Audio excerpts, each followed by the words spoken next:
नमस्कार दोस्तों, जय हिंद, वंदे मातरम। आप सभी का बहुत बहुत स्वागत है आपके अपने YouTube चैनल एग्ज़ाम ट्रिकी में। जैसा कि दोस्तों आज अभी थोड़ी देर पहले बहुत सारे हमारे भाई बहनों के कमेंट्स आए थे और जो लोग हमारे साथ व्हाट्सएप पे जुड़े हैं उन्होंने भी कहा सर एक बार जो कल का पेपर है उसका रिवीजन करा दीजिए। तो दोस्तों आपके कहने पर एक वीडियो आपके लिए अपलोड की जा रही है जिसमें आपको इंट्रोडक्शन टू डिसेबिलिटी यूनिट 1 से लेकर के यूनिट 5 तक के जो भी इंपॉर्टेंट क्वेश्चंस हैं उनको आपका रिवीजन करा दिया जाएगा। इंपॉर्टेंट के साथ में इंपॉर्टेंट नहीं भी हैं फिर भी आपको रिवीजन करा दिया जाएगा और आप लोगों को केवल और केवल इस वीडियो को ध्यान लगा करके सुनना है। बाकी कैसा लिखा जा रहा है, आपके सामने कुछ दिख रहा है कि नहीं दिख रहा है, आपको उससे कोई मतलब नहीं है। आपको केवल ध्यान लगा करके जो भी इस वीडियो में बताया जा रहा है उसको आपको ध्यान लगा करके केवल सुनना है। बिना समय गवाए हुए यूनिट 1 पर हम चर्चा करते हैं और सारी यूनिटें हम आपको यहां पर खत्म कर देंगे धीरे धीरे। यूनिट 1 सबसे पहले इतिहास की बात आती है। डिसेबिलिटी का इतिहास यानी कि दिव्यांगता का इतिहास क्या रहा। सबसे पहले अगर हम देखें तो हमारे समाज में दिव्यांगों को जो उनकी दशा, दिव्यांगों की दशा या दिव्यांगों को बहुत ही शोचनीय रूप से माना जाता था। कभी कभी कहते थे कि ये एक बुरी आत्मा है, बुरी आत्मा का दर्जा दिया जाता था। तो कभी कभी इनको कहा जाता था कि राक्षस हैं, कभी कभी आत्मा या कभी कभी राक्षस कहा जाता था और इनको पूर्व जन्म का पाप भी कहा जाता था। इनको पूर्व जन्म का पाप भी कहा जाता था। समाज से इन सभी को अलग कर दिया जाता था। इनको स्वतंत्रता नहीं थी किसी भी चीज को करने के लिए। कहीं पर अगर ये जाते भी थे तो कहा जाता था इसका एक अंग नहीं है, या ये भी कहते थे कि ये जो लोग हैं ये जब हम इनको देख लेते हैं तो जो है हमको अच्छा नहीं लगता है। इस प्रकार के बहुत ही अपशब्द दिव्यांगों के लिए प्रयोग किए जाते थे। धीरे धीरे क्या होता गया कि बहुत सारे लोग इनको पिशाच भी बोलते थे। कहीं कहीं पर इनको पिशाच भी बोला जाता था और क्या अपने समाज से बाहर जो जंगल वगैरह होते थे, वन वगैरह होते थे, वहां पर इनको छोड़ दिया जाता था। तो ये देखने को मिलता था। जो भी मानसिक रूप से मानसिक मंदता से जो ग्रसित बच्चे होते थे, जिनको बौद्धिक अक्षम हम कहते थे, इनको समाज से अलग ही रखा जाता था और हास भी उड़ाया जाता था, यानी कि हंसी भी उड़ाते थे। इनकी सभी हंसी भी उड़ाते थे, हंसी का पात्र बनाया जाता था इनको। इनकी जो योग्यताएं थी, इनकी जो हरकतें थी, उनको देख करके लोग हंसते भी थे। धीरे धीरे क्या हुआ, परिवर्तन होना शुरू हुआ और परिवर्तन में जब आपकी 16वीं शताब्दी आई, चाहे वो 17वीं शताब्दी हो, चाहे वो 18वीं शताब्दी हो, 16वीं शताब्दी में ही बहुत सारे ऐसे अनुयायी आए जिन्होंने इनको देखा और उन पर कार्य करना शुरू किया। बहुत सारे ऐसे धर्म 17वीं शताब्दी में आपका क्या हुआ, जो दिव्यांगजन व्यक्ति थे उनको शिक्षा दीक्षा, यानी कि उनको शिक्षा देने की बात की जाने लगी कि उनको भी शिक्षित किया जाए। और N.A. डिस्कार्ड ने सीखने के सिद्धांत की नींव रखी। बच्चों को लिखना, जो भी हमारे बधिर बच्चे यानी कि हेयरिंग इम्पेयरमेंट यानी कि श्रवण बाधित बच्चे, उनको लिखने के लिए भी कहा गया। आप लोग देखते होंगे हमारे पुरातन में भी देखने को मिलता है, चाहे वो सूरदास जी हों, और ऐसे ही बहुत सारे व्यक्ति जो आपको डिसेबिलिटी से ग्रसित देखने को मिलते हैं। 18वीं शताब्दी आई तो क्या हुआ, दृष्टिबाधितों पर काम करना शुरू हुआ। आपको पता भी है कि ब्रेल लिपि दिवस कब मनाया जाता है? तुरंत कमेंट सेक्शन में बताइए कि ब्रेल लिपि दिवस कब मनाया जाता है, और ब्रेल लिपि का विकास किसने किया था, यानी कि ब्रेल लिपि किसने बनाई थी। लुइस ब्रेल जी का नाम आता है ब्रेल लिपि में, हमेशा आपको याद रखना होगा। ये बात आती है आपकी 19वीं शताब्दी की। अभी आप लोगों ने जनवरी में ही ब्रेल लिपि दिवस मनाया भी है। और 1857 ईस्वी में अमृतसर में दृष्टिहीनों के लिए, दृष्टि दिव्यांग बच्चों के लिए एक विद्यालय खोला गया। अगर हम बात करें अपने भारत की, मैडम मारिया मॉन्टेसोरी जी का भी बहुत नाम आता है, जो कि इटली की रहने वाली थी। इन्होंने क्या कहा? इन्होंने कहा कि हम बच्चों को उनकी इंद्रियों के माध्यम से पढ़ा सकते हैं और आगे बढ़ा सकते हैं। ये भी हुआ। जैसे जैसे आगे चीज़ें बढ़ती गईं, वैसे ही चाहे वो 1972 की बात हो, लुइस ब्रेल मेमोरियल विद्यालय की स्थापना की गई।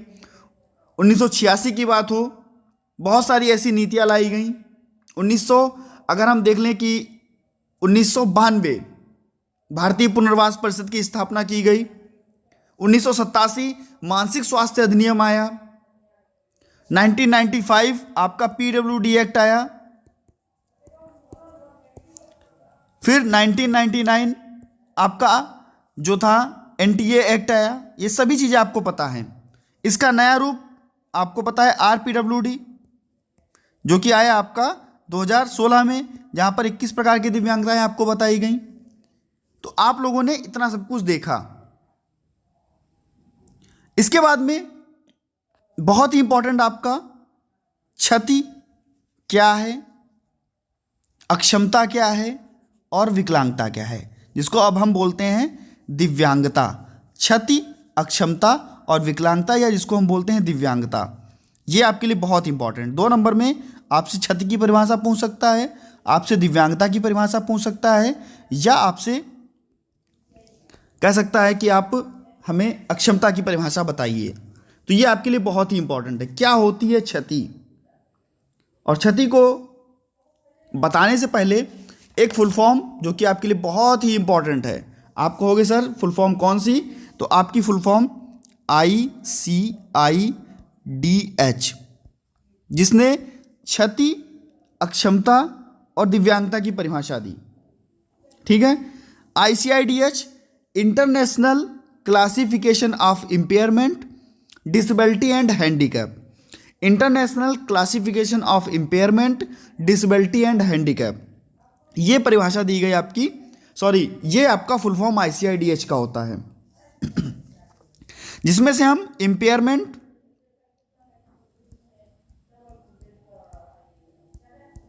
डिसेबिलिटी यानी कि आपका अक्षमता, और हैंडीकैप यानी कि विकलांगता, इन सभी चीज़ों पर बात करते हैं। एक परिभाषा आपकी WHO के अनुसार भी दी गई इन्हीं सभी चीज़ों की। तो WHO के अनुसार क्षति क्या कही गई? WHO के अनुसार क्षति को क्या कहा गया? क्षति का अर्थ किसी सैद्धांतिक कारण से सही संरचना एवं प्रकटन अथवा अंग का कार्यात्मक प्रणाली में असमानता का होना है। क्षति जो होती है वो प्रारंभिक स्थिति मानी जाती है। प्रारंभिक स्थिति का मतलब क्या होता है? कोई भी ढांचे का मतलब चाहे वो हमारा अंग, शारीरिक या मानसिक, इसमें प्राथमिक स्तर पर जो भी हमें हानि पहुंची है, जिसको हम सुधार सकते हैं। सुधार सकने का मतलब है जिसको अगर देखा जाए, मान लीजिए कि हाथ में चोट लगी, और हाथ में चोट लगने से क्या हुआ, हमारे हाथ में जो ब्लीडिंग थी वो शुरू हो गई, रक्त निकलना शुरू हो गया। अगर हम इस चोट को देखें तो ये आपकी क्षति के अंतर्गत आ जाएगी। लेकिन अगर हमने इसका कह सकते हैं कि अब ये क्षति आई और हमने हमारे हाथ में क्या हुआ, मान लीजिए हाथ टूट गया, तो क्या क्या किया गया कि हमारे हाथ में स्प्लिंट लगा दिया गया, यानी कि प्लास्टर लगा दिया गया। तो क्या हुआ, अब कुछ दिनों के लिए हम अक्षम हो जाएंगे अपने कार्य को करने के लिए, यानी कि बाधा उत्पन्न हो जाएगी कार्य को करने में बाधा उत्पन्न हो जाएगी, और यही बाधा आपकी कहलाती है अक्षमता। धीरे धीरे ये जो कार्य था, अगर हमने मान लीजिए कोई भी अपना कार्य देखा और मान लीजिए हाथ टूटा था और हमने उसका इलाज नहीं करवाया, तो अक्षमता तो हुई, लेकिन बहुत दिनों बाद जब विकराल रूप उसने धारण कर लिया, तो क्या हुआ, यही आपकी विकलांगता कहलाती है, जो आपको जीवन पर्यंत देखने को मिलती है, जीवन भर के लिए आपको परेशान करती है। कारण क्या, हमने क्षति होने के बाद में उसमें किसी भी प्रकार का जो उपचार था वो नहीं कराया। अक्षमता को WHO ने क्या परिभाषा दी, अक्षमता क्षति के परिणाम स्वरूप व्यक्ति द्वारा की जाने वाली क्रियाओं कार्यात्मक प्रदर्शन को संदर्भित करती है। और विकलांगता या दिव्यांगता जिसको अब हम कहते हैं, दिव्यांगता व्यक्ति की क्षति अथवा अक्षमता के परिणाम स्वरूप, क्षति भी हो गई, अक्षमता भी हो गई, इसके परिणाम स्वरूप जिन जिन सुविधाओं को करने में कठिनाई होती है, हम जहां पर अनुकूलन नहीं कर पाते, तो वहां पर आपकी दिव्यांगता या विकलांगता देखने को मिलती है। इतना आप लोग याद कर लीजिएगा, बहुत ही इंपॉर्टेंट है। ठीक है, इसके बाद में हम बात कर लेते हैं आपका पुनर्वास की। बात करें हम अगर पुनर्वास की, ये पुनर्वास क्या होता है, जिसको हम लोग बोलते हैं भैया रिहैबिलिटेशन। पुनर्वास यानी कि रिहैबिलिटेशन क्या होता है, सभी लोग देखते होंगे कि बहुत सारे ऐसे इंस्टीट्यूट्स हैं जहां पर पुनर्वास लगा होता है। जैसे हमारे यहाँ एक बहुत बड़ी यूनिवर्सिटी है, doctor Shakuntala Mishra rehabilitation university. देखिए, रिहैबिलिटेशन शब्द यहाँ पर भी लगा हुआ है। ये शब्द पुनर्वास क्या है, आप लोग देखते होंगे कि बहुत सारे ऐसे व्यक्ति जिनको कभी ना कभी चोट लगी, कभी ना कभी वो दुर्घटनाग्रस्त हुए, या किसी भी प्रकार से उनका एक अंग, शारीरिक कोई भी संरचना जिसमें सामान्य व्यक्तियों से अलग देखने को मिली, तो ऐसे व्यक्तियों को मेन स्ट्रीम में लाना, यानी कि मुख्य धारा में लाने का मतलब,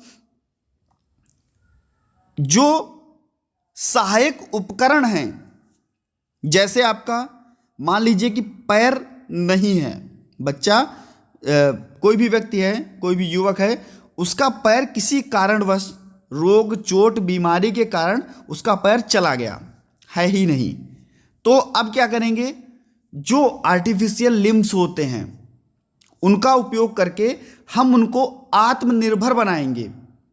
और जब हम उनको आत्मनिर्भर बनाएंगे तो यही आपका क्या कहलाएगा, पुनर्वास, यानी कि पुनर्वसन करना, फिर से उनकी लौटी हुई स्थितियों में उनको वापस लाना। जो कार्य कौशल उन्होंने किसी भी कारण से छोड़ दिए थे, किसी भी कारण से उनके पास से चले गए थे, तो उनको वापस लाना।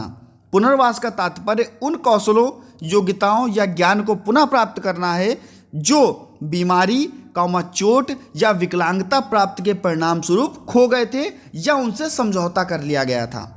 तो उनको पुनः प्राप्त करना आपका क्या कहलाएगा, पुनर्वास कहलाएगा, रिहैबिलिटेशन कहलाएगा। बहुत ही इंपॉर्टेंट है आपको पुनर्वास, जो कि आपने पढ़ लिया और आपको समझ में भी आ गया होगा। इसके बाद में अगर हम बात कर लेते हैं आपके सभी एक्ट, चाहे वो आपका आरसीआई ही क्यों ना हो, आरसीआई की फुल फॉर्म आप सभी को पता है। आप कहोगे भारतीय पुनर्वास परिषद, हिंदी में कहोगे, इसको कहोगे इंग्लिश में रिहैबिलिटेशन काउंसिल ऑफ इंडिया। मुख्यालय कहाँ, तो कहोगे सर दिल्ली। और कौन सी दिल्ली? नई दिल्ली। नई दिल्ली में इसका मुख्यालय। भैया ये आरसीआई कब बनाया गया, तो आप कहोगे भैया 1992 में बनाया गया। लेकिन निर्णय कब लिया गया था? अगर निर्णय की बात कर ली जाए कि इसको बनाने का निर्णय कब लिया गया था, तो कहोगे सर 1986 में इस आरसीआई को बनाने का निर्णय ले लिया गया था। उसके बाद में, और इस पर 1986 में निर्णय तो लिया गया, लेकिन भैया काम कब से चल रहा था? जब से अंतर्राष्ट्रीय वर्ष घोषित किया गया 1981 से। भैया 3 दिसंबर को कौन सा दिवस मनाया जाता है? आप लोग कमेंट सेक्शन में बताइए, कौन सा दिवस 3 दिसंबर को मनाया जाता है? तुरंत कमेंट सेक्शन में बताइए, तुरंत। तब से ही 1981 से ही सोचना शुरू हो गया था। 1986 में यह सोचा गया कि एक हम भारतीय पुनर्वास परिषद की स्थापना करेंगे, और 1992 में भैया बिल्कुल कंफर्म हो गया कि ये आपका जो भारतीय पुनर्वास परिषद है इसका गठन कर दिया गया। निर्णय 1986 में, और 1981 से ये बात चल रही थी। अच्छा, भारतीय पुनर्वास बनाया तो गया, लेकिन भारतीय पुनर्वास जब बनाया गया, पुनर्वास परिषद जब आपका बनाया गया, उसके कार्य क्या होते हैं, आखिरकार क्यों बनाया गया, ये भी सवाल मन में उठता है। तो जितने भी कार्यक्रम हैं दिव्यांगों के लिए, उनके दिव्यांगों के प्रशिक्षण के लिए जितने भी कार्यक्रम हैं, ये कौन बनाएगा? आपका भारतीय पुनर्वास परिषद बनाएगा। ठीक है। कोई भी दिव्यांगता के क्षेत्र में किसी का पंजीकरण कराना हो, यानी कि किसी का रजिस्ट्रेशन कराना हो, कौन करेगा? आरसीआई करेगा। किसी भी विद्यालय को या अनुसंधान को बढ़ावा देना हो, विशेष शिक्षा को आगे बढ़ाना हो, कार्य कौन करेगा? भारत की एकमात्र संस्था जो सभी की हेड यानी कि आरसीआई, भारतीय पुनर्वास परिषद करेगी। भैया जिसको राष्ट्रपति के द्वारा 1 दिसंबर 1992 को मंजूरी दी गई थी। और ये अधिसूचना कब से जारी की गई? तो भैया ये अधिसूचना 22 जून 1993 से जारी की गई। इसीलिए हम इसका नाम देते हैं क्योंकि 1 दिसंबर 1992 को राष्ट्रपति के हस्ताक्षर हो गए थे। तो तभी से हम मानते हैं कि भैया भारतीय पुनर्वास परिषद जो था वो गठित कर दिया गया।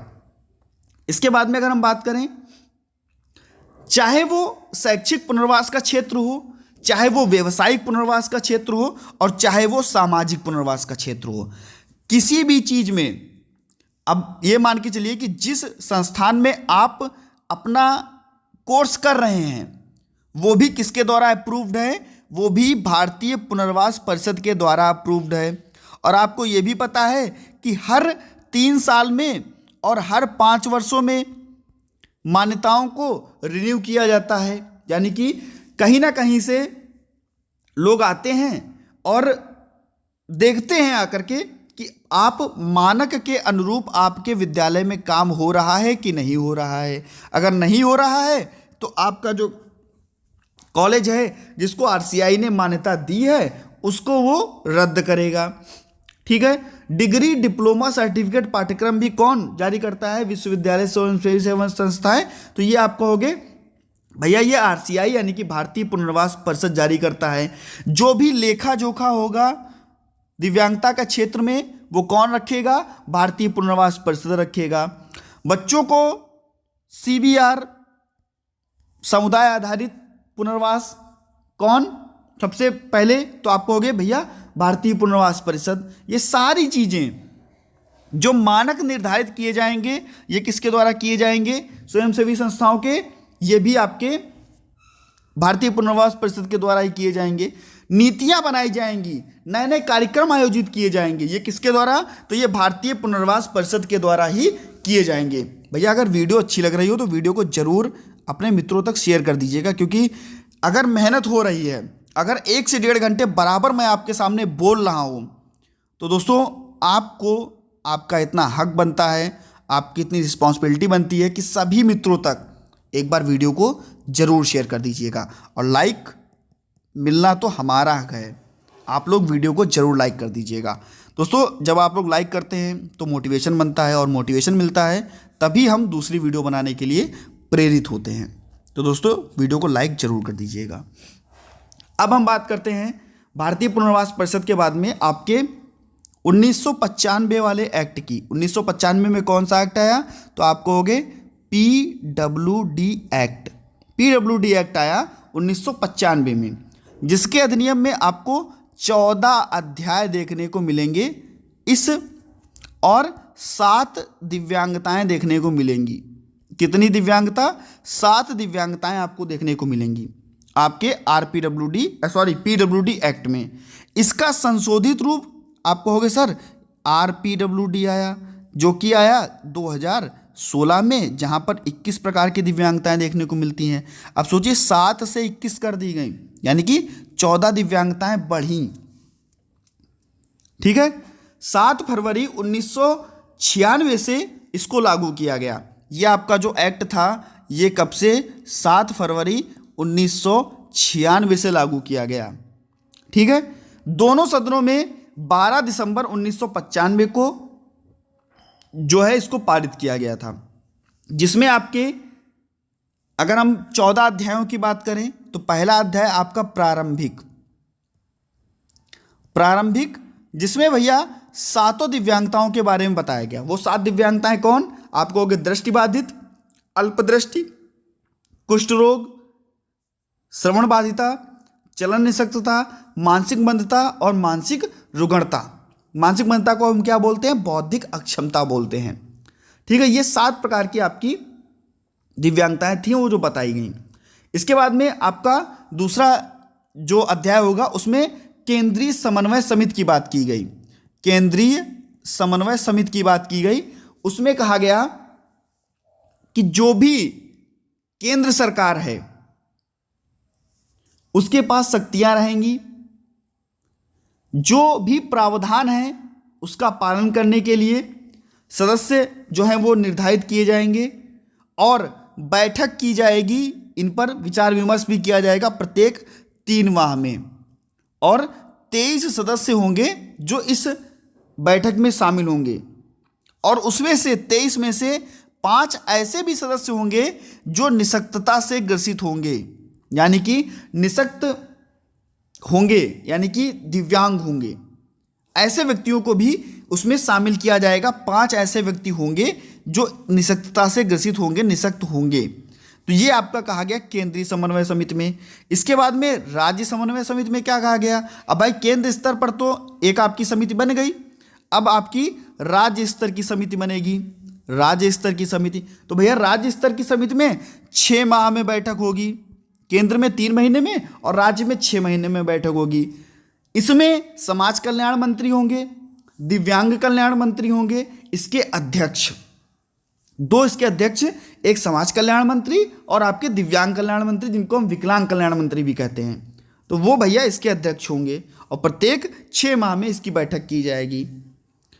अब जो भी हस्तक्षेप हैं, शीघ्र हस्तक्षेप और निर्धारण, चाहे वो किसी भी कह सकते हैं कि शीघ्र हस्तक्षेप और निशक्तता का निर्धारण करने में आंगनवाड़ी कार्य केंद्र, बालवाड़ी, सामाजिक कार्यकर्ता, जागरूकता, टेलीविजन के माध्यम से, प्रिंट मीडिया के माध्यम से, और सुरक्षा की बात अगर की जाए, सफाई की बात की जाए, तो ये सारी चीज़ें जो हैं वो आपको चौथे उसमें देखने को मिलेंगी। इसके बाद में शिक्षा की बात की जाए, बच्चों को छात्रवृत्ति दी जाएगी, बच्चों के हित में काम किया जाएगा, परिवहन की बच्चों को सुविधा उपलब्ध कराई जाएगी, और मेन था आपका 18 वर्ष तक के जितने भी बच्चे हैं उनको मुफ्त शिक्षा दी जाएगी, फ्री एजुकेशन दिया जाएगा। नाम ही है भैया पीडब्ल्यूडी एक्ट का, आप कहोगे person with disability, equal opportunity, full participation, protection of rights, यानी कि समान अवसर, संपूर्ण भागीदारी और अधिकारों का संरक्षण। तो ये इसका नाम पूरा है। अगर रोजगार की बात की जाए तो यहाँ पर भैया रोजगार में जब भी गवर्नमेंट जॉब की बात आएगी तो पीडब्ल्यूडी में क्या कहा गया, हम 3% का आरक्षण देंगे दिव्यांग व्यक्तियों को। कितने परसेंट का?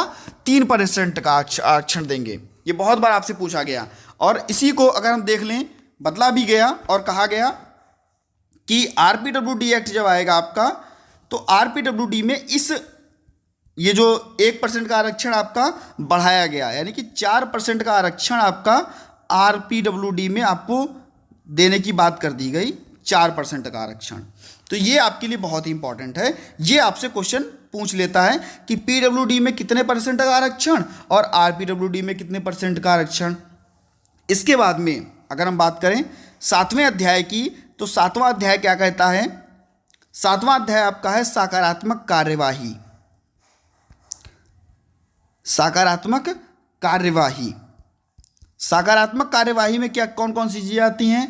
इसमें सहायक यंत्र और जो भी साधन हैं जिससे कि बच्चा आत्मनिर्भर बन सके, चाहे वो भवन हो, चाहे वो विशेष विद्यालय हो, जहां पर बच्चा आराम से आ जा सके, तो ये सभी चीजें जो हैं वो उपलब्ध कराई जाएंगी। इसके लिए योजना बनाई जाएगी।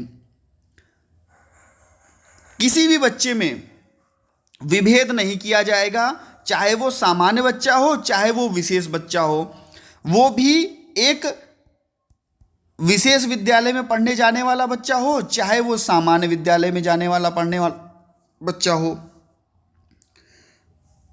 बच्चे के लिए, दृष्टिहीन बच्चों के लिए या अल्पदृष्टि बच्चों के लिए जेब्रा क्रॉसिंग की व्यवस्था की गई, रैंप की व्यवस्था की गई, ब्रेल लिपि के प्रतीकों की व्यवस्था की गई। तो ये सभी चीज़ें जो हैं वो आपके 8वें अध्याय में आ जाती हैं सकारात्मक कार्यवाही पर। ये सभी चीज़ें होनी चाहिए और आप लोग देखते भी होंगे जेब्रा क्रॉसिंग भी बनी है, रैंप की व्यवस्था, चाहे वो सरकारी विद्यालय हो चाहे वो विशेष विद्यालय हो, कोई भी हो, वहाँ पर आपको रैंप की व्यवस्था भी देखने को मिलेगी।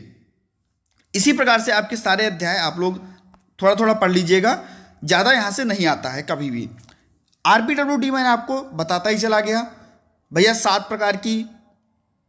21 प्रकार की दिव्यांगताएं, पहले कितनी थी? 7 प्रकार की थी। 14 दिव्यांगताओं को बढ़ाया गया। पहले हमने 3% का आरक्षण दिया और आरपीडब्ल्यूडी में हमने 4% का आरक्षण दिया और 21 प्रकार की दिव्यांगताएं यहाँ पर बताई गई। तो इतना आप लोगों को पता भी होगा और आप लोगों ने पढ़ भी लिया होगा, ठीक है। इसके बाद में अगर हम बात कर लेते हैं आपका, सीधे सीधे आते हैं आपके एनटीए एक्ट पर, यानी कि नेशनल ट्रस्ट एक्ट। इनकी सभी की आपको फुल फॉर्म याद होनी चाहिए। इनको मैंने बहुत ही अच्छे से वीडियोस बनाई हैं, अगर आप लोगों ने नहीं देखी तो देख लीजिएगा। आरपीडब्ल्यूडी, पीडब्ल्यूडी, एनटीए एक्ट, इनकी सभी की वीडियोस फुल पड़ी हुई हैं। अगर हम बात करें नेशनल ट्रस्ट एक्ट, भैया यहाँ पर 4 प्रकार की दिव्यांगताएं हमेशा आती हैं और पूछ लेता है। पहली आपकी होती है मानसिक मंदता, मानसिक मंदता। दूसरी दिव्यांगता आपकी होती है प्रमस्तिष्कीय पक्षाघात, जिसको हम सीपी बोलते हैं, सेरेब्रल पाल्सी। तीसरी होती है आपकी स्वलीनता, स्वलीनता। और चौथी होती है आपकी, कौन सी होती है बताइए जल्दी से, कमेंट सेक्शन में चौथी दिव्यांगता आपको बतानी है। देखते हैं आपकी कितनी तैयारी है। 4 दिव्यांगताएं और चारों दिव्यांगताएं आपको याद होनी चाहिए। जब भी बात आती है नेशनल ट्रस्ट एक्ट की, 4 दिव्यांगताएं होती हैं और चारों दिव्यांगताएं आपको याद होनी चाहिए। चौथी दिव्यांगता कौन सी है कमेंट सेक्शन में बताइए, जल्दी से बताइए अभी तुरंत। स्वलीनता, प्रमस्तिष्कीय पक्षाघात, मानसिक मंदता और चौथी आपकी है बहुविकलांगता। कौन सी है? बहुविकलांगता, जहां पर 2 या 2 से अधिक विकलांगताएं देखने को मिलती हैं। ये 4 दिव्यांगताएं आपको देखने को मिलती हैं आपके नेशनल ट्रस्ट एक्ट में। कब आया? 1999 में, ठीक है। इसके बाद में अगर हम बात कर लें आपका कि दिव्यांगता कैसे होती है, हम कैसे उसकी रोकथाम करेंगे और किस प्रकार से हम बच्चों को कह सकते हैं कि उसकी रोकथाम, या कैसे हम उसके कारण जान सकते हैं। तो अगर बात कर लें हम दिव्यांगता के कारणों की, तो पहला कारण होता है आपका जो आप गर्भ धारण के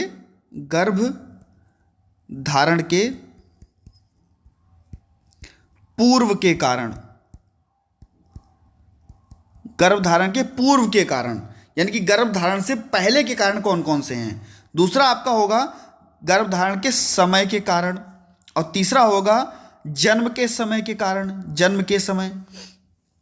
भैया गर्भधारण से पूर्व के कारण क्या माने जाते हैं? कहते हैं कि अगर नज़दीकी रिश्तों में शादी होगी तो दिव्यांगता हो सकती है, या माँ का उम्र में कम या ज़्यादा होना, बहुत अगर डिफरेंस है तब भी हो सकता है। कुपोषण या स्वास्थ्य खराब रहना, किसका? माँ का। कुपोषण होना या स्वास्थ्य खराब रहना। अनुवांशिक, जिसको हम वंशानुगत भी बोलते हैं, और अगर माता मादक पदार्थों का सेवन कर रही है तो ये कारण देखने को मिलते हैं आपके गर्भधारण से पहले के। ठीक है। इसके बाद में अगर हम गर्भधारण के समय की बात कर लें, तो गर्भधारण के समय कौन कौन से ऐसे कारण होते हैं जो गर्भधारण के समय होते हैं? भैया अगर गर्भधारण के समय की बात कर लें तो मान लीजिए माँ गर्भधारण हो चुका है और माँ का बार बार चोट लगना या माँ का गिर जाना, बिना डॉक्टर की सलाह के दवाइयाँ लेना, पोषाहार की कमी, इसीलिए देखिए आंगनवाड़ी केंद्रों पर गर्भवती महिलाओं को पोषाहार दिया जाता है, बार बार एक्सरे करवाना, ठीक है, भारी सामान उठाना और संक्रमण होना किसी भी प्रकार का, खसरा, टीवी या रक्तचाप होना, रक्तचाप जिसको हम क्या कहते हैं, ब्लड प्रेशर, या रक्त की कमी होना, ये सभी जो हैं वो जन्म के समय के कारण होते हैं। अब अगर हम बात कर ले गर्भधारण के समय, अब हम बात करेंगे जन्म के समय के कारण। जन्म के समय के कारण, अब भैया जन्म के समय के कारण कौन कौन से होते हैं ये भी जान लीजिए कि जन्म के समय के कारण, तो बच्चा अगर रोया नहीं है, यानी कि जन्म के बाद बच्चा रोता है, अगर रोया नहीं है तब भी हो सकती है। ठीक है। अगर ऑक्सीजन की कमी है, हो सकती है। माँ बेहोश हो गई है तब भी हो सकता है। लंबे समय से अगर माँ के प्रसव पीड़ा हो रही है तब भी हो सकता है। बहुत ज़्यादा अगर रक्त बह गया है, खून बह गया है तब भी हो सकता है। तो ये सभी चीज़ें, अब मान लीजिए कि बच्चे ने जन्म ले लिया, ये सारी चीज़ें तो हो गई। अब बच्चे ने जन्म ले लिया, बच्चा आ गया कहाँ? अपने समाज में। अब बच्चा जब समाज में आएगा, और समाज में आने के बाद में आप सभी को पता है कि बच्चे के लगते हैं क्या? टीके, डीपीटी का टीका, बीसीजी का टीका, ये सारे टीके अगर नहीं लगे हैं तब दिक्कत हो सकती है। खास करके पोलियो टीके तो सारे इंपॉर्टेंट है, पोलियो भी तो होती है, एक पोलियो का भी तो टीका हम कह सकते हैं। बच्चा अगर कुपोषण है, कुपोषित से ग्रसित है, कुपोषण से, तब भी ठीक है। बार बार मिर्गी के दौरे आना, ये सारी चीज़ें आपको देखने को मिलती हैं। ठीक है। अब ये तो हो गई आपकी बात कि कैसे होती है। अब हम इसको रोकेंगे कैसे? आखिरकार हम इसको रोक कैसे सकते हैं, रोकथाम कैसे की जा सकती है? तो अगर पहले ही पता हो जाए कि बहुत ज़्यादा निकट संबंध है, यानी कि हम अगर घर में ही किसी प्रकार की शादी, तो हम निकट संबंध में शादी ना करेंगे, पोषाहार की कमी नहीं होने देंगे, मादक पदार्थों का सेवन मां नहीं करेगी, ये सभी चीज़ें, और नियमित जांच बहुत ज़रूरी। तो ये सारी चीज़ें जो हैं वो देखने को आपको मिलती हैं डिसेबिलिटी के क्षेत्र में। इतना आप लोग समझ गए होंगे। द्वितीयक रोकथाम में क्या? अगर मान लीजिए कि बच्चे को आंखों में समस्या है तो उसके लिए हम बच्चे का इलाज करा सकते हैं, बहुत ही जल्द चिकित्सक के पास जा सकते हैं, शीघ्र पहचान करने की आवश्यकता होती है, शीघ्र पहचान करने की आवश्यकता होती है द्वितीयक चीज़ों में। इसी प्रकार के टर्सरी यानी कि तृतीयक चीज़ें जिसमें हम पुनर्वास का सहारा लेते हैं, बच्चे को ट्राईसाइकिल, बच्चे को बैसाखी, बच्चे को आर्टिफिशियल लिम्स, ये सभी चीज़ें हम लोग बच्चे को देते हैं। ठीक है, इतना आप लोग समझ गए होंगे, बहुत ही इंपॉर्टेंट था और आप लोगों के लिए मोस्ट इंपॉर्टेंट ये मान के चलिए। ठीक है, इसके बाद में अगर हम बात कर लें तो आपकी क्रॉस डिसेबिलिटी। ठीक है, क्रॉस डिसेबिलिटी क्या होती है? क्रॉस डिसेबिलिटी यह एक ऐसा दृष्टिकोण है जो व्यापक रूप से सभी प्रकार की अक्षमताओं को एक साथ ध्यान में रखता है और उसे सामूहिक योजना में बढ़ावा देता है। लाभ क्या मिलेंगे? बच्चे को पूरी लीडरशिप मिलेगी, बच्चे को सभी जगह पर समावेशित किया जाएगा, उनके लिए कानून बनाए जाएंगे, उनको सुरक्षा दी जाएगी, जीने का पूरा अधिकार दिया जाएगा और नीतियों और मुद्दों को आगे बढ़ाते हुए शिक्षक जो है वो उसको प्रभावी ढंग से सिखाएगा। ये सारी चीज़ें आपको देखने को मिलती हैं। अगर एक चीज़ देख लें, एक शब्द आता है, अभी याद आएगा मुझे, मैं आपको बताऊंगा। हाँ, एक होता है कि बेंच मार्क विकलांगता, एक शब्द आता है बेंच मार्क विकलांगता। क्या होती है? देखिए, ऐसे व्यक्ति जिनका, या कह सकते हैं कि ऐसे विकलांगता या बेंचमार्क विकलांगता वाले व्यक्ति से तात्पर्य ऐसे व्यक्ति से है जिसकी विकलांगता 40% से कम ना हो, यानी कि जो 40% से ऊपर विकलांगता रखते हैं, दिव्यांगता रखते हैं, उनको हम क्या बोलेंगे? बेंचमार्क विकलांगता वाले व्यक्ति बोलेंगे। पूछ लेता है कभी कभी, और नया भी जोड़ा गया है तो मैंने सोचा आपको बता दिया जाए। तो इसी के साथ दोस्तों आपका जो यूनिट 1 थी वो समाप्त हुई। अब हम बात करते हैं यूनिट 2 की। इंपॉर्टेंट चीज़ें हैं, मैंने आपको बता दी, साल भर आपने भी पढ़ा है और बहुत ही अच्छे ढंग से पढ़ा है। यूनिट 2 में आपका आता है गामक अक्षमता। गामक अक्षमता यानी कि ऐसी अक्षमता जो हमारे जीने के तौर तरीके, यानी कि किसी भी दुर्घटना के कारण हमको चलने फिरने, उठने कूदने, किसी को पकड़ने, ये सभी चीज़ें जहाँ पर देखने को मिलती हैं, यानी कि अंगों में प्रतिबंध हमको दिख जाता है, चाहे वो आपके शरीर की हड्डियाँ हों, मांसपेशी हो, जोड़ हो, किसी भी प्रकार की बाधा, तो ये आपकी आती है गामक अक्षमता के अंतर्गत। गामक अक्षमता को आरसीआई ने क्या परिभाषा दी? भारतीय पुनर्वास परिषद ने गामक अक्षमता को क्या परिभाषा दी? कहोगे यह व्यक्ति की अस्थियों, मांसपेशियों तथा नसों के क्षतिग्रस्त होने के कारण उसकी भुजाओं, अंगों और शरीर के भागों की क्रियाओं में जो सीमितता देखने को मिलती है वही गामक अक्षमता कहलाती है। मैंने आपको बताया कि कोई भी व्यक्ति अगर उसकी अस्थियों में, मांसपेशियों में, नसों में, उसकी हड्डियों में किसी भी प्रकार की क्षति देखने को मिलती है, उसमें क्षतिग्रस्तता देखने को मिलती है, तो वो चाहे वो शारीरिक स्तर की हो तो वो आपकी क्या कहलाएगी? गामक अक्षमता कहलाएगी। ठीक है, इसी के अंतर्गत आपका पोलियो आता है। पोलियो आप सभी को पता है कि भैया 2 बूंद आप सभी ने पिए हैं, हमने भी पिए हैं, आपने भी पिए हैं, 2 बूंद पिलाई जाती है पोलियो का टीका, और वो किससे बचाता है? हमको पोलियो के संक्रमण से बचाता है। ठीक है, जो पोलियो का संक्रमण हमारी रीढ़ की हड्डी को नष्ट करता है, रीढ़ की हड्डी में जो एंटीरियर हार्मोन सेल होते हैं उसको क्षतिग्रस्त करता है, और जिसके फलस्वरूप बच्चे को क्या? सर्दी, जुखाम, दस्त, कमजोरी, ये सभी चीज़ें जो होती हैं वो देखने को मिलती हैं। और पोलियो जन्म के 5 वर्ष अगर बच्चा बच गया तो ये मान के चलिए कि पोलियो से बच्चा बच गया, उसके लिए पोलियो की खुराक भी दी जाती है। तो ये सारी चीज़ें जो हैं वो पोलियो में देखने को मिलती हैं। और 3 प्रकार का वायरस जो होता है वो पोलियो का होता है, 3 प्रकार का वायरस। ठीक है, एक आपका लियॉन, लैंसिंग और ब्रांसाइड, ये 3 प्रकार के आपके जो होते हैं वो वायरस होते हैं।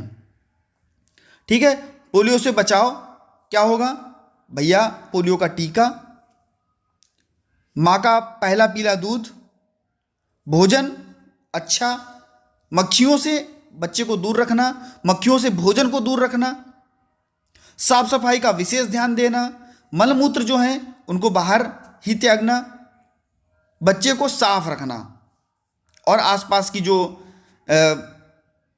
आसपास का जो आपका वातावरण है उसको साफ रखना।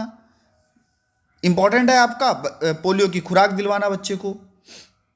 खांसी है तो ये सभी चीज़ें बच्चे को दिखाना। अब हम बात करते हैं सीपी यानी कि आपका सेरेब्रल पाल्सी, और इसकी मैंने पूरी वीडियो आपको बना करके दी है कि आखिरकार सेरेब्रल पाल्सी यानी कि प्रमस्तिष्कीय पक्षाघात क्या होती है। 10 मिनट की वीडियो है भैया, और 10 मिनट में पूरा सीपी खल्लास खत्म है। सीपी आपको पता है कि भैया 1760 की बात आती है, और जब 1760 की बात आती है तो विलियम लिट्स की बात आती है, और विलियम लिट्स की बात आती है तो इन्होंने ही सर्वप्रथम सीपी को पहचाना था। चाहे हाथ पैर में मांसपेशियों में कड़ापन देखने को मिलता है सीपी में, और इसे पहले हम लिट्स रोग के नाम से जानते थे। सीपी को क्या पहले हम लिट्स रोग के नाम से जानते थे सीपी को, ठीक है, इतना आप सभी को पता होगा। इसके बाद में क्या हुआ, जो आपकी सीपी है सेरेब्रल पाल्सी, इसमें 1986 में बैट्सो एवं पैरेट ने परिभाषा दी, और सीपी को क्या कहा? सीपी एक अप्रगतिशील अवस्था है, यानी कि एक बार होने के बाद में ये बढ़ती नहीं है, अप्रगतिशील अवस्था है, जो बच्चों की परिपक्वता से पहले हुई मस्तिष्क की क्षति के कारण उत्पन्न होती है, जिसके परिणाम स्वरूप मांसपेशियों में सामंजस्य की कमी होती है और गामक अक्षमता देखने को मिलती है। ये आपका सीपी के बारे में बताया गया। सीपी अगर बात करें, बच्चे के जो हाथ हैं वो हिलते हैं, बच्चे के जो पैर हैं या नसें हैं उनमें कड़ापन देखने को मिलता है। ये सभी चीज़ें जो हैं वो सीपी में देखने को मिलती हैं। प्रकारों की अगर बात कर लें तो 3 प्रकारों में बांटा गया। पहला आपका तीव्रता के प्रमाण के आधार पर, दूसरा आपका प्रभावित अंगों के आधार पर, और तीसरा चिकित्सकीय आधार पर। यह आपको बांटा गया 3 अंगों में। पहला आपका तीव्रता के आधार में 3 भागों में, जिसमें आपका अत्यल्प, अल्प और गंभीर। दूसरा आपका प्रभावित अंगों के आधार पर, इसमें आपका मोनोप्लेजिया आ जाता है, जिसमें एक हाथ और एक पैर प्रभावित होता है। दूसरा आपका हेमीप्लेजिया आ जाता है, जिसमें व्यक्ति का एक ही तरफ का हाथ या पैर प्रभावित होता है। तीसरा आपका डाइप्लेजिया आ जाता है, जिसमें कभी कभी दोनों पैर या कभी कभी हाथ प्रभावित होते हैं। पैराप्लेजिया कमर के नीचे का हिस्सा, और क्वाड्रिप्लेजिया आपका पूरा शरीर। ये देखने को मिलता है आपको 5 भागों में, ठीक है, मोनोप्लेजिया, हेमीप्लेजिया, डाइप्लेजिया, पैराप्लेजिया और क्वाड्रिप्लेजिया। इसके बाद में हम बात करते हैं चिकित्सकीय आधार पर। चिकित्सकीय आधार पर आपका स्पास्टिसिटी बांटा गया, एथेटोसिस बांटा गया, एथेटोसिस। इसके बाद में एटेक्सिया और मिक्स्ड, ये आपके बांटे गए। अब हम बात करते हैं मस्कुलर डिस्ट्रॉफी, मांसपेशीय क्षरण जिसको बोलते हैं।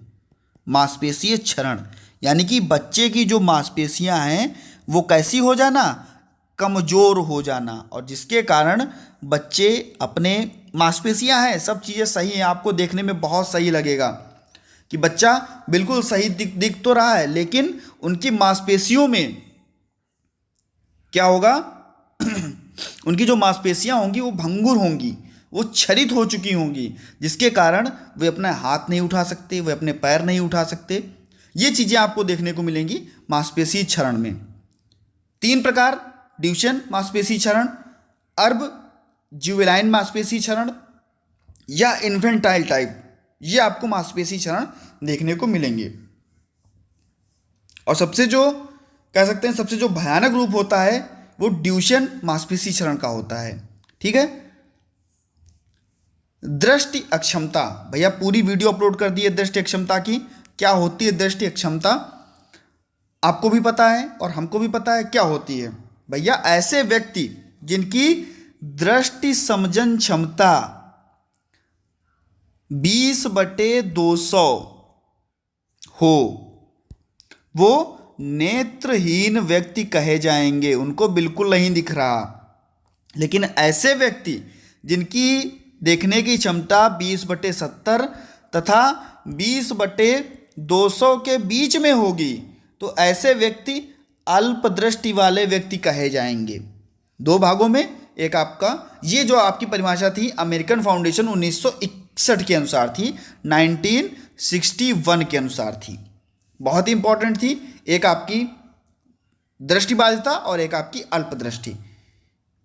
लक्षण क्या देखने को मिलते हैं? आंखों का लाल होना, असामान्य गति, बच्चा एक जगह पर अपनी नज़रों को नहीं टिका पाता, लिखने में समस्या, चित्रों को देखने में समस्या, सिर दर्द का अनुभव ये देखने को मिलता है। ठीक है, अब हम बात करते हैं आपकी श्रवण बाधिता की, यानी कि हेयरिंग इंपेयरमेंट। हेयरिंग इंपेयरमेंट भैया इसका भी पूरा का पूरा वीडियो आपका अपलोड है, आप लोग उसको देख सकते हैं। अगर आपने नहीं देखा है तो देख लीजिएगा, श्रवण दिव्यांगता क्या होती है। इंपॉर्टेंट यहां से मैं बताऊंगा श्रवण दिव्यांगता की परिभाषा और उसको कैसे डिवाइड किया गया, यानी कि माइल्ड मॉडरेट किस लेवल में उसको कैसे डिवाइड किया गया, इस पर हम लोग यहां पर बात कर लेंगे। देखिए, भारतीय पुनर्वास परिषद यानी कि आरसीआई ने क्या परिभाषा दी? आरसीआई ने परिभाषा दी, इसने कहा कि जब बधिरता जिसको हम 70 dB, और dB हमेशा ऐसे लिखा जाता है, डी छोटी और बी बड़ी, तो उसे हम व्यवसायिक क्षेत्र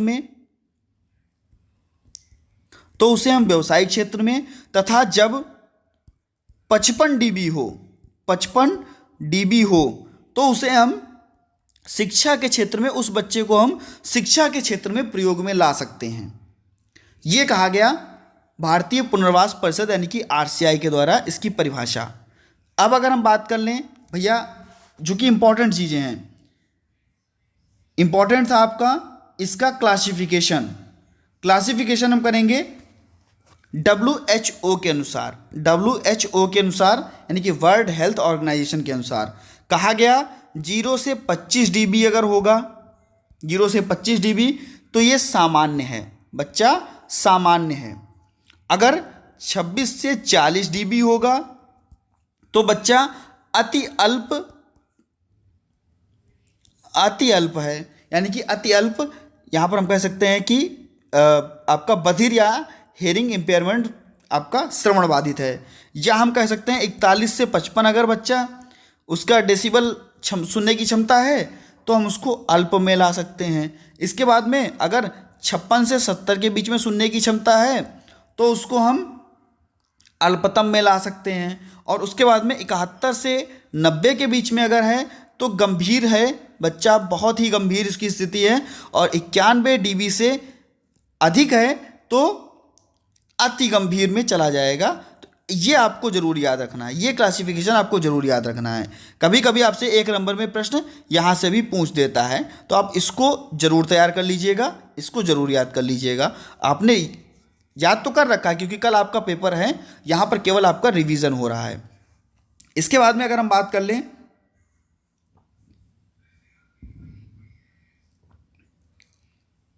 यूनिट आपकी जो नेक्स्ट रहेगी वो रहेगी वाणी और भाषा विकास की, स्पीच और लैंग्वेज की रहेगी। ठीक है, वाणी और भाषा विकास। भाषा क्या है? भाषा क्या है आप सभी को पता होगा कि भाषा एक ऐसी सांकेतिक व्यवस्था है जिसमें जो व्यक्ति है अपने विचारों को, अपने भावों को, अपनी इच्छाओं को दूसरों के सामने अभिव्यक्त करता है। प्रत्येक ऐसा संकेत जो विचार को स्पष्ट करता है वो क्या है? भाषा है। प्रत्येक ऐसा संकेत जो विचार को स्पष्ट करता है क्या कहलाएगा? आपका भाषा कहलाएगा। ठीक है, नॉम चॉम्स्की जी के अनुसार जब हम भाषा का अध्ययन करते हैं, चॉम्स्की जी ने क्या कहा था? जब हम भाषा का अध्ययन करते हैं तब उन तथ्यों को देखते हैं जो मनुष्य में ही पाए जाते हैं, अर्थात वे लक्षण जो विशिष्ट रूप से मनुष्य में ही देखे जाते हैं ये और कहीं नहीं मिलते, ये मानव और पशु में इसमें भिन्नता देखने को मिलती है। ये आपकी भाषा कहलाएगी। भाषा, बहुत सारे विद्वानों ने भाषा कहा और भाषा की जो परिभाषा दी, अगर हम बात कर लें स्वीट की, स्वीट के अनुसार परिभाषा क्या कहा गया? ध्वन्यात्मक शब्दों द्वारा विचारों को व्यक्त करना ही भाषा है। ध्वन्यात्मक, ध्वनि के द्वारा जो शब्द बोले जा रहे हैं और उन शब्दों से जो विचार व्यक्त किए जा रहे हैं उनको क्या कहा गया? भाषा कहा गया। ठीक है। इसके बाद में अगर हम बात करते हैं स्पीच, यानी कि आपकी वाणी की, किसकी बात कर लें? वाणी की बात कर लेते हैं। तो भैया वाणी हम किसको कहेंगे? वाणी हम किसको कहेंगे? तो वाणी किसी भी अर्थ पूर्ण शब्द को वाणी कहते हैं, जिसका कोई अर्थ होता है, किसी भी शब्द का कोई अर्थ होता है और उस अर्थ अगर वो पूर्ण अर्थ है तो उसी को हम क्या कहेंगे? वाणी कहेंगे। प्रत्येक वाणी अपनी विशेषताएं होती हैं और वाणी वह प्रक्रिया है जो ध्वनि की उपस्थिति में निकलती है। वाणी क्या होती है? जो ध्वनि की उपस्थिति में निकलती है, उसी को हम क्या कहते हैं? वाणी कहते हैं। और वाणी में किसी भी प्रकार का दोष अगर है, चाहे वो उच्चारण से संबंधित दोष हो, चाहे वो वाणी संबंधित दोष हो, चाहे वो प्रवाह से संबंधित दोष हो, चाहे वो कंठ से संबंधित दोष हो, तो ये आपका वाणी दोष कहलाता है।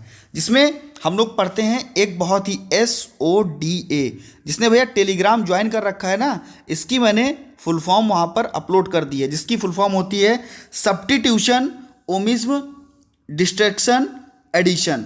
ये होती है फुल फॉर्म। प्रतिस्थापन, जोड़ना, छोड़ना दोस्तों, और उसके बाद में शुद्ध बोलना और जोड़ना, ये चीज़ें होती हैं, इसकी ये फुल फॉर्म होती है। बहुविकलांगता, बहुविकलांगता क्या है? बहुविकलांगता क्या है? मैंने आपको बताया था कि दो या दो से अधिक विकलांगताएं अगर एक साथ में पाई जाती हैं और उन दो विकलांगताओं का एक दूसरे पर प्रभाव पड़ता है तो वो क्या कहलाएगा? आपका बहुविकलांगता कहलाएगा। NTA एक्ट में बहुविकलांगता की क्या परिभाषा दी गई? NTA एक्ट में कहा गया, यदि किसी व्यक्ति की प्रमाणित विकलांगता के साथ दूसरी विकलांगता है, जैसे प्रमाणित विकलांगता आपकी इंटेलेक्चुअल डिसेबिलिटी और साथ में ही हेयरिंग इम्पेयरमेंट भी जुड़ गया, तो ये आपकी क्या कहलाएगी? बहुविकलांगता कहलाएगी, बहुदिव्यांगता कहलाएगी। दो या दो से अधिक विकलांगताओं के समायोजन को ही हम क्या कहेंगे? बहुविकलांगता कहेंगे। जिसमें आपका श्रवण बाधिता के साथ में दृष्टि बाधिता भी देखने को मिलती है, प्रमस्तिष्की पक्षाघात के साथ में मानसिक मंदता भी देखने को मिलती है। तो ये चीज़ें आपकी बहुविकलांगता कहलाते हैं। ठीक है, आप लोग इतना समझ गए होंगे। बाकी अगर डिटेल में आपको देखना है तो आप लोग देख सकते हैं, क्या कहते हैं, अपलोड कर दी गई थी। IEDA बहुत बार फुल फॉर्म पूछा गया है, IDEA, आइडिया का, individual with disability education act, बहुत बार आपसे इसका फुल फॉर्म पूछा गया है, याद कर लीजिएगा, खास करके जो IDD के स्टूडेंट्स हैं। बौद्धिक अक्षमता क्या होती है? बौद्धिक अक्षमता, जिसको हम लोग पहले मानसिक मंदता बोलते थे, पहले हम क्या कहते थे? Mental retardation. इसके बाद इंटेलेक्चुअल डिसेबिलिटी यानी कि बौद्धिक अक्षमता कहा जाने लगा। आखिरकार बौद्धिक अक्षमता क्या होती है? ठीक है, बौद्धिक अक्षमता आप सभी को पता है क्या होती है। तो आप कहोगे भैया 18 वर्ष से पहले ये जो है आपको बौद्धिक विकलांगता देखने को मिलती है, बौद्धिक अक्षमता देखने को मिलती है। यह एक ऐसी अवस्था है जिसके कारण व्यक्ति का जो शरीर है उसकी जो संतुलन करने की क्षमता है, जो कि कहाँ से? मस्तिष्क से है। मानसिक क्षमता जिसको हम कह सकते हैं, जिसको हम मानसिक क्षमता कह सकते हैं, जिसको हम मानसिक क्षमता कह सकते हैं। जो सोचने समझने की क्षमता, अपने भावों को व्यक्त करने की क्षमता, चाहे वो दुर्घटना के कारण हो या किसी भी प्रकार की हानि के कारण हो, तो ये आपको देखने को मिलता है आपकी मानसिक मंदता में। Mental deficiency act 1927, mental deficiency act 1927, क्या कहा गया? मंदबुद्धि एक ऐसी अवस्था है जिसमें 18 वर्ष की आयु से पहले मानसिक विकास रुक जाता है, पूर्ण रूप से मस्तिष्क विकसित नहीं हो पाता। यह आपको मैंने पहले ही बताया, 1.4 में ही बता दिया। ये कैसे होगा? तो ये होगा वंशानुगम, ये होगा किसी भी चोट के कारण, ये होगा किसी भी बीमारी के कारण। तो ये देखने को मिलता है आपका मेंटल डिफिशियंसी एक्ट में। AAMR फुल फॉर्म जरूर तैयार कर लीजिएगा। कैसे बांटा गया? 3 भागों में वर्गीकरण किया गया, चिकित्सकीय भाग में, मनोवैज्ञानिक और शैक्षणिक भाग में। चिकित्सकीय भाग में अगर किसी प्रकार का नशा, मस्तिष्क चोट, पोषण, मानसिक रोग, ये सभी चीज़ें देखने को मिलती है। और मनोवैज्ञानिक दृष्टिकोण से तो आप लोग कहोगे, जब मनोवैज्ञानिक दृष्टिकोण की बात आती है तो बात आती है बच्चे के IQ लेवल की, यानी कि बच्चे की बुद्धि लब्धि की बात आती है। और यहाँ पर आपके लिए बहुत ही इम्पॉर्टेंट है आपकी ये जो इसका मनोवैज्ञानिक रूप से जो उसका डिस्क्राइब किया गया उसको, तो यहाँ पर हम देख लेते हैं। भैया अगर बुद्धि लब्धि की बात कर ले, IQ की बात कर ले, तो आपको पता होगा कि IQ का सूत्र होता है MA/CA गुणे में 100। बुद्धि लब्धि बराबर मानसिक आयु बटे वास्तविक आयु गुणे में 100। मानसिक आयु को मेंटल एज और क्रोनोलॉजिकल एज को तैथिक आयु या वास्तविक आयु बोलते हैं। ठीक है। अब अगर हम बात कर लें, अगर बच्चा 50 से 70 के बीच में IQ रखता है, बुद्धि लब्धि रखता है, तो वो बच्चा अति अल्प मानसिक मंदता की श्रेणी में आता है। इतना आप समझ गए होंगे। अगर हम अल्प की बात कर लें तो आप कहोगे भैया 35 से 50 के बीच में अगर बच्चा IQ रखता है तो वो अल्प मानसिक मंदता वाला कहा जाएगा। अगर 20 से 35 की IQ की बात कर लें तो 20 से 35 का जो IQ होगा वो गंभीर मानसिक मंदता वाला होगा। और अगर अति गंभीर की बात कर लें, अति गंभीर की बात कर लें तो आप कहोगे भैया इनका जो IQ होगा वो 20 से नीचे होगा, ऐसे बच्चों का IQ। तो आप इतना समझ गए होंगे। ठीक है। और बॉर्डर लाइन की अगर बात कर लें तो कहोगे सर 70 से 85 या 90 तक जो बच्चा होगा वो बॉर्डर लाइन का बच्चा कहा जाएगा। ये आपके लिए बहुत ही इंपॉर्टेंट था, बहुत बार पेपर में भैया यहाँ से पूछा गया है। 1 नंबर का क्वेश्चन यहाँ से आता है, और अगर 1 नंबर में नहीं भी आया है तो आपसे ज़्यादा नंबर में भी मानसिक मंदता पूछ लेगा, तो वहाँ पर आपको लिखना पड़ेगा। और अगर आप ये सारणी बनाते हो तो आपके लिए बहुत ही इंपॉर्टेंट है। एजुकेबल, मेंटली रिटार्डेशन, ट्रेनेबल। इसके बाद में हम बात करते हैं स्पेसिफिक लर्निंग डिसेबिलिटी की, SLD की, यानी कि विशिष्ट अधिगम अक्षमता। सीधे सीधे हम बात करेंगे, आपने इसको पढ़ लिया होगा। देखिए डिसलेक्सिया,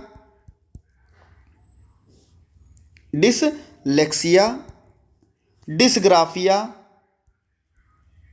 ठीक है, डिसकैलकुलिया और आपका डिस्पेक्सिया, ये 4 आपने ज़्यादा देखी होंगी।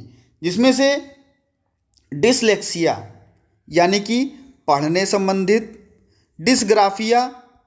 डिसग्राफिया यानी कि लिखने से संबंधित अक्षमता, डिसकैलकुलिया यानी कि गणित से संबंधित अक्षमता, ये आपको देखने को मिलेगी। भैया राइटिंग पे ना जाइएगा, शब्दों को केवल सुनिएगा इस समय, क्योंकि 1 घंटे, 1.5 घंटे, 2 घंटे बोलना हमारे लिए बहुत ज़्यादा है। और आप लोगों के लिए अगर दोस्तों मेहनत की जा रही है तो आपको कल बहुत बेहतर करके आना है। और ऐसे बेहतर कैसे होगा जब आप लोगों ने 1 साल अच्छे से तैयारी की होगी। ठीक है। ऑटिज्म यानी कि स्वलीनता किसको कहते हैं, ऑटिज्म किसको कहते हैं? इसको हम लोग बोलते हैं ASD यानी कि ऑटिज्म स्पेक्ट्रम डिसऑर्डर। स्पेक्ट्रम का मतलब क्या होता है? स्पेक्ट्रम का मतलब क्या होता है? तो आप कहोगे भैया स्पेक्ट्रम का मतलब होता है गुच्छा, यानी कि बहुत सारी जो दिव्यांगताएं या बहुत सारे छोटे चीज़ें। बच्चा आपकी तरफ आंख नहीं मिला करके देख रहा है, बच्चा स्वयं से अपना काम कर रहा है, बच्चे का सामाजिक कौशल, बच्चे का व्यवहारिक कौशल, बच्चे का शारीरिक कौशल, इनमें सब में मिला जुला जो रूप देखने को मिलता है एक गुच्छी प्रकार का, तो उसी को हम लोग बोलते हैं ऑटिज्म स्पेक्ट्रम डिसऑर्डर। ठीक है। स्वयं में ही बच्चा लीन रहता है। और जो स्वलीन शब्द है, ये शब्द जो सॉरी दोस्तों, ये शब्द जो है वो ग्रीक भाषा का शब्द है जो ऑटोस से लिया गया है। ठीक है। सबसे पहले किसने, तो लियो कैनर जी ने 10,000 बच्चों में से 4 बच्चे बताया कि प्रभावित होते हैं स्वलीनता से। ठीक है, तो ये आपको मिली जुली स्थितियां देखने को मिलती हैं। बच्चा सामाजिक कौशल, व्यवहारिक कौशल, भाषा संबंधी कौशल, ये सभी चीज़ें जो होती है उसमें पुनरावृत्ति भी देखने को मिलती है बच्चे की। ठीक है, इसके बाद में अगर हम बात कर लें मानसिक रुग्णता की, जिसको आप लोग बोलते हो कि मानसिक बीमारी, एक प्रकार की, अभी तक हमने पढ़ा था मानसिक मंदता, जिसको हम लोग बौद्धिक अक्षमता बोलते हैं, लेकिन हम लोग बात करेंगे मेंटल इलनेस की, यानी कि मानसिक रुग्णता की। परिभाषा की अगर बात कर लें तो निटजेल ने 1998 में क्या परिभाषा दी, मानसिक रुग्णता से तात्पर्य व्यक्ति के व्यवहारिक या मनोवैज्ञानिक कार्यों में पाए जाने वाले विक्षोभ से होता है, जो व्यक्ति के सामाजिक सांस्कृतिक पहलू से मेल नहीं खाता, जिसके कारण व्यक्ति में तनाव, व्यवहार अक्षमता और सर्वांगीण क्रियाओं से संतुलन जो होता है वो उत्पन्न होता है, ये देखने को मिलता है। और इसमें वे सारी चीज़ें, मानसिक रुग्णता में वो सारी चीज़ें, चाहे व्यक्ति बहुत ज़्यादा चिंता कर रहा हो, चाहे व्यक्ति बहुत ज़्यादा सोच रहा हो, व्यक्ति कह सकते हैं कि उसके आवेग नियंत्रण नहीं हो रहे हो, बहुत ज़्यादा व्यक्ति खा रहा हो, बुलीमिया जिसको हम लोग बोलते हैं, तो ये सारी चीज़ें जो हैं आपको देखने को मिलता है आपके मेंटल इलनेस यानी कि मानसिक रुग्णता में। ठीक है, अब हम बात कर लेते हैं आपका नेक्स्ट टॉपिक जो है बहुविकलांगता। मैंने आपको पढ़ा दिया है और बहुत अच्छे से पढ़ा दिया है, ज़रूर तैयार कर लीजिएगा। ठीक है, ब्लड डिसऑर्डर। ब्लड डिसऑर्डर में आप सभी को पता है कि भैया अभी तक हम लोग पीडब्ल्यूडी में 7 पढ़ते थे, 21 आई तो उसमें बहुत सारी ऐसी चीज़ें थी जो बढ़ा दी गई, जिसमें से आप लोग पढ़ते होंगे अल्जाइमर रोग, पार्किंसंस रोग, ठीक है, मल्टीपल स्क्लेरोसिस। तो ये सभी जो हैं ये आपको देखने को मिलती होगी ब्लड डिसऑर्डर में। एक आपका मिर्गी भी आपको देखने को मिलता होगा। मिर्गी क्या होती है, अब हम थोड़ा बात कर लेते हैं मिर्गी पर। भैया मिर्गी क्या होती है, सबसे पहले देखिए मिर्गी एक बहुत ही, जो हमारा, मान लीजिए ये आपका मस्तिष्क है, कैसा भी बना हो लेकिन ये आपका मस्तिष्क है, इसमें बहुत सारी स्नायु कोशिकाएं छोटी छोटी होती हैं, और इन स्नायु कोशिकाओं में किसी भी प्रकार की गड़बड़ी, किसी भी प्रकार का कह सकते हैं कि स्ट्रोक होना या कहीं पर दब जाना,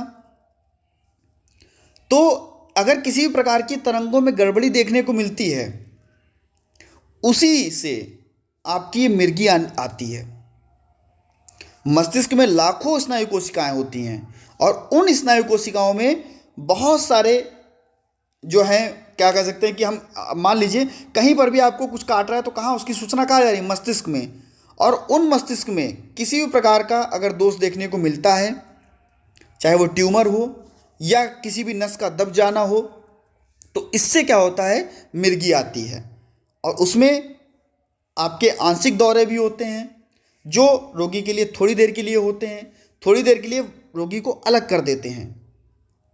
जटिल दौरे भी होते हैं, जिसमें रोगी की जो चेतना होती है वो खत्म हो जाती है। एटोनिक, क्लोनिक दौरे और आपका एब्सेंस दौरे, ये सभी देखने को आपको मिलते हैं आपकी मिर्गी में। मायोक्लोनिक, एटोनिक, ये सभी चीज़ें देखने को आपको मिलती हैं मिर्गी में। Thalassaemia, haemophilia. थैलेसीमिया क्या होता है भैया, यह एक आपका अनुवांशिक रोग होता है जो रक्त से संबंधित होता है, और इसमें जो हीमोग्लोबिन होता है उसमें निर्माण करने की जो प्रक्रिया होती है, भाई हमारे शरीर में हीमोग्लोबिन होता है,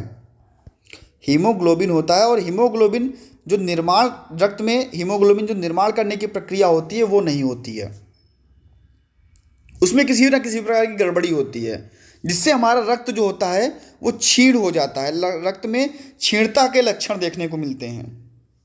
तो ये आपका थैलेसीमिया के अंतर्गत जाता है। ऐसे ही हीमोफीलिया, यह भी एक प्रकार का आपका आनुवंशिकी विकार है जो आमतौर पर पुरुषों में पाया जाता है। इसमें क्या होता है, रक्त का बहना जल्दी बंद नहीं होता, रक्त का बहना जल्दी बंद नहीं होता। ठीक है, ये बहुत ही इंपॉर्टेंट था आपका।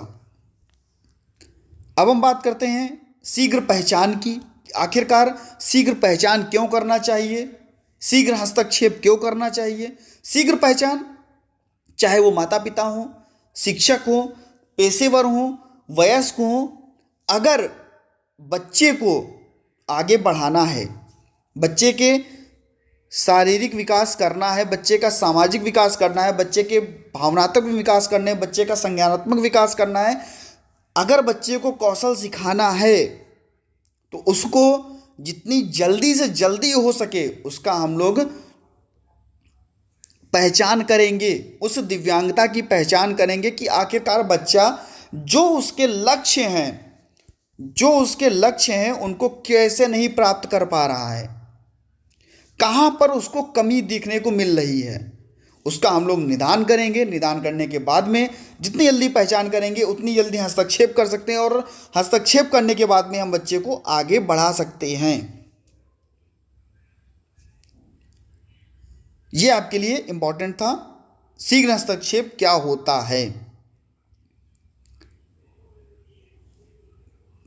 इसके बाद में अगर हम बात कर लें, आपके सारे राष्ट्रीय संस्थान आपको पढ़ा दिए गए हैं, सारे राष्ट्रीय संस्थान आपको पढ़ा दिए गए हैं और इम्पॉर्टेंट भी हैं। कब स्थापना की गई, क्या कुछ हुआ राष्ट्रीय संस्थानों में, सारी चीज़ें आपको बता दी गई हैं। स्क्रीनिंग क्या होती है या रेफरल क्या होता है, ठीक है, स्क्रीनिंग क्या होती है, ये भी आपसे पूछा जा सकता है कि स्क्रीनिंग क्या है। स्क्रीनिंग आपसे पूछा जा सकता है। स्क्रीनिंग क्या है, सुन लीजिए। स्क्रीनिंग से तात्पर्य विकास में देरी की पहचान करने के लिए मानकीकृत मूल्यांकन के उपयोग से है, जो मूल्यांकन की आवश्यकता को इंगित करता है। किसकी आवश्यकता को, मूल्यांकन की आवश्यकता को इंगित करता है, ठीक है। और जो कह सकते हैं कि स्क्रीनिंग मूल्यांकन का कैसा पहला चरण होता है, स्क्रीनिंग मूल्यांकन का पहला चरण होता है। विलियम पी ने स्क्रीनिंग के बारे में क्या कहा कि स्क्रीनिंग से समग्र जनसंख्या में उन व्यक्तियों की पहचान करना है जिनमें हम किसी भी प्रकार का अगर हस्तक्षेप करते हैं तो उनको किसी ना किसी प्रकार से लाभ मिल सके।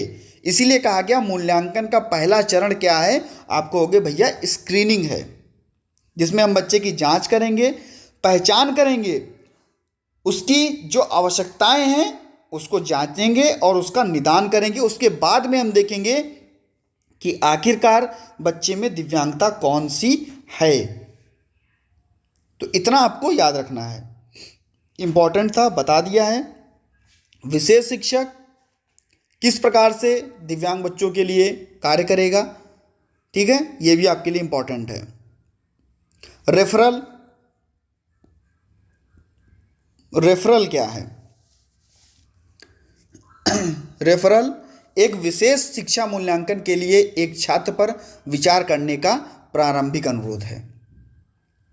कक्षा के शिक्षकों या माता पिता के लिए प्रारंभिक अनुरोध करना सामान्य बात है, लेकिन समय की अवधि में टिप्पणियों का अनुवर्ती होना और उसे प्रदर्शन करना, उसे संग्रह करना चिंता का कारण बन जाता है बच्चों के लिए। जब एक बार कक्षा शिक्षक के द्वारा छात्र को अक्षमता के रूप में पहचान लिया जाता है तो उसमें रेफरल की प्रक्रिया जो है वो लागू की जाती है। मान लीजिए कि हमने पहचान लिया कि बच्चे में मानसिक मंदता के साथ साथ में बच्चे में सेरेब्रल पाल्सी भी है, तो अब हम मानसिक मंदता का भी बच्चे को देंगे और रेफ़र करेंगे सेरेब्रल पाल्सी वाले व्यक्तियों के पास में, यानी कि उनको भी आगे बच्चे को कुछ ना कुछ मिल सके जो कि बच्चा अच्छे से कार्य करना सीख सके। ठीक है, इतना आप लोग समझे होंगे, बहुत इंपॉर्टेंट था। आपका किस प्रकार से राष्ट्रीय संस्थानों की भूमिका रहेगी और किस प्रकार से मानव संसाधन विकास मंत्रालय यानी कि MHRD, या हम कह सकते हैं कैसे विशेष शिक्षक और कैसे ही बच्चे का हम शीघ्र हस्तक्षेप करेंगे, चाहे वो घर आधारित मॉडल हो चाहे वो केंद्र आधारित मॉडल हो। ये आप लोग थोड़ा पढ़ लीजिएगा। घर आधारित मॉडल, केंद्र आधारित मॉडल, आप एक बार में समझ जाओगे कि घर पर कैसे बच्चे को शिक्षा देनी है और आपको विद्यालय में कैसे बच्चे को शिक्षा देनी है। ह्यूमन रिसोर्स एंड डेवलपमेंट यानी कि HRD सेक्टर, मानव संसाधन के क्षेत्र में लगभग भारत में बहुत सारे ऐसे व्यक्ति हैं जो दिव्यांगता से ग्रसित हैं, और जनसंख्या की दृष्टि में आपको पता भी है कि भारत हमारा, ये मान के चलिए कि बहुत ज़्यादा जनसंख्या हमारे यहाँ है। इतनी जनसंख्या जिसमें किसी ना किसी प्रकार से कभी ना कभी बहुत ज़्यादा विस्फोट होने वाला है, और ऐसा लग भी रहा है कि भारत जनसंख्या की दृष्टि में सबसे पहले नंबर पर ही पहुंच जाएगा। तो केवल उन चीज़ों का, यानी कि जो आपका HRD, उसमें जो आपका ह्यूमन रिसोर्स डिसेबिलिटी है उसमें प्रोफेशनल्स होंगे, स्पेशल एजुकेटर्स होंगे, बच्चों को सर्विस प्रोवाइड कराई जाएगी, समुदाय होगा, समुदाय के लोग होंगे, डिसेबिलिटी से क्षेत्र के लोग होंगे। बच्चों को किस प्रकार से आगे बढ़ाना है और कैसे उनको अवेयरनेस फैलानी है, कैसे रिसर्च करना है, तो ये सारी चीज़ें जो होंगी वो आपको देखने को मिलेंगी। यूनेस्को, UNCRPD, इनकी सभी की फुल फॉर्म आप लोग याद कर लीजिएगा। UNDP की फुल फॉर्म, WHO की फुल फॉर्म, ठीक है, ये सारी चीज़ें आप लोग याद करेंगे। लास्ट डे है आपका, याद हो चुका होगा। ICT इंपॉर्टेंट है, जिसको हम लोग बोलते हैं इंफॉर्मेशन एंड कम्युनिकेशन टेक्नोलॉजी, यानी कि संचार प्रौद्योगिकी, सूचना और संचार प्रौद्योगिकी। कैसे डिजिटलाइजेशन हो रहा है, कैसे हम अपने स्मार्टफोन, कंप्यूटर, लैपटॉप, स्मार्ट और कह सकते हैं टैबलेट, इसका यूज़ कर रहे हैं, और कैसे ही हम बच्चों को आगे बढ़ा सकते हैं। चाहे वो नेत्रहीन बच्चा हो, उसको हम स्मार्टफोन, कैमरा, ऑडियो, वीडियो की पहचान करना, ये सारी चीज़ें हम कैसे बच्चों को सिखा सकते हैं, ये आपको थोड़ा पढ़ना होगा। दोस्तों, मिलता हूँ नेक्स्ट वीडियो में। अगर वीडियो अच्छी लगी हो तो वीडियो को शेयर कर दीजिएगा। धन्यवाद।